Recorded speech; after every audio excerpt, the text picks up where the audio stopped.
আমরা সোশ্যাল মিডিয়ার উপরে এখন ভীষণভাবে নির্ভরশীল। সেটা আমাদের ছোট থেকে বড় অ্যাচিভমেন্ট, সাকসেস, আমরা সবটাই সোশ্যাল মিডিয়ার মধ্যে খুব ভালোভাবে ফুটিয়ে তুলে ধরি।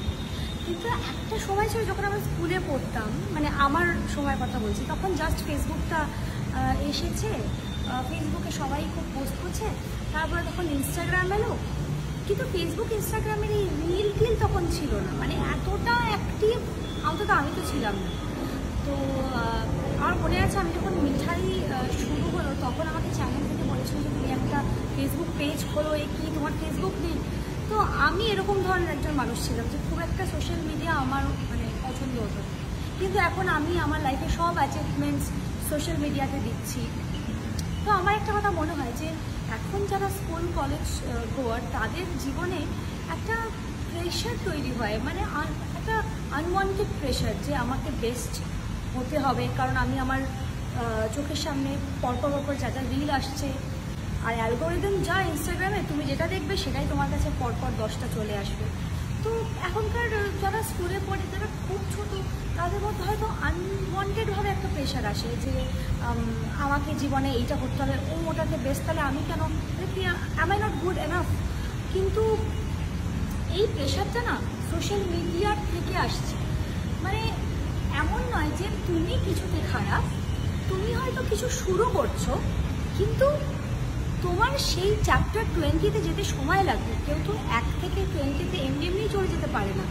তো এই কারণে এই যে স্কুল কলেজে যারা পড়ে তাদের মধ্যে অনেক সেলফ এস্টিমের প্রবলেম হয়, কনফিডেন্স ল্যাক করে, এবং আমরা চারপাশে প্রচুর নিউজ দেখছি যে এই সুইসাইডাল টেন্ডেন্সিস যাদের মধ্যে আছে, অ্যাংজাইটি, ডিপ্রেশন, অ্যাংজাইটি ডিসঅর্ডার্স, মানে এই ছোটো বয়সে এই জিনিসগুলো এই মেন্টাল প্রেশারের কারণেই অনেকটা হয়। যাদের মধ্যে কনফিডেন্সের খুব অভাব, যারা এই সোশ্যাল মিডিয়ার উপরে ভীষণভাবে ইনফ্লুয়েন্সড, যে কে কী করছে সেই রিলগুলো দেখছো বারবার, এবং নিজেদের সেলফ এস্টিম ভীষণ লো। আমি তোমাদেরকে একটা কথা বলবো, তোমাদেরকে আমাদের কমেন্টে লিখতে হবে না যে আমি সেম প্রবলেমটা ফেস করছি, কারণ অনেকে এই জিনিসটাকে কাউকে বলতে পারে না, নিজের ফ্যামিলির লোকদেরই বলতে পারে না।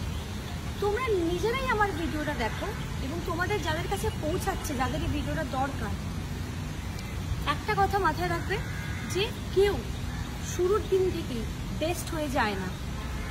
আর সোশ্যাল মিডিয়াতে যা দেখছো সব কিন্তু সত্যি নয়।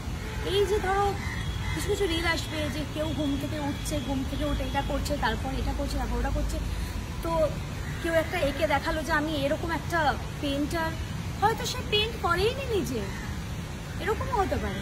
এবং সকাল ঘুম থেকে উঠে সে কোথায় উঠছে, কোথায় ঘুমাতে যাচ্ছে, সেইটা দেখে তোমাদের লাইফটাকেও তোমরা ভেবো না যে কেন আমি এতটা এনজয় করতে পারছি না লাইফে। সবার নিজেদের লাইফ আছে, নিজেদের লাইফের গোল আছে। তো সোশ্যাল মিডিয়া 1 নম্বর দেখা লিমিট করে দাও।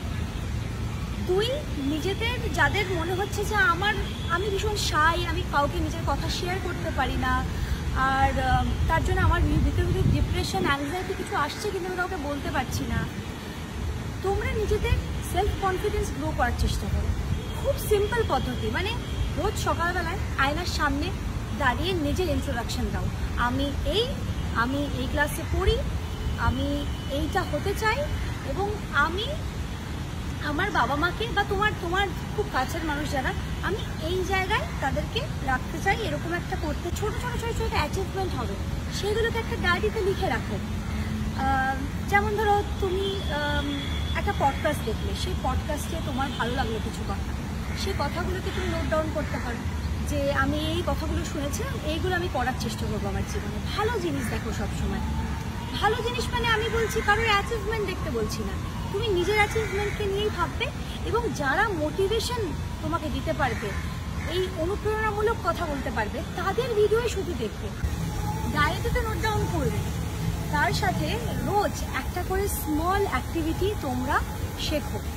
যেরকম ধরো তোমরা এখন ইউটিউব থেকে কারোর সাকসেস, কারোর ডেলি লাইফস্টাইল না দেখে তোমরা দেখলে যে কী করে একটা কিছু ড্র করা যায়, বা কী করে একটা সেলাইয়ের কাজ করা যায়, বা যেটা তোমার পছন্দ, বা যারা খেলতে পছন্দ করো কী করে তারা খেলছে, এই ধরনের টিউটোরিয়াল ভিডিওগুলো দেখো।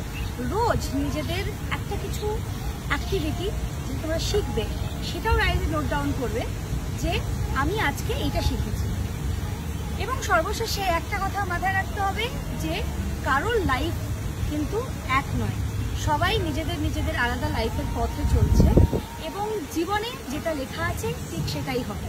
কিন্তু তুমি যদি ভালো করে খাটো তাহলে জীবনে যেটা পাবে সেটা একদম সর্বশ্রেষ্ঠ অবস্থায় পাবে। ওকে, বাই বাই।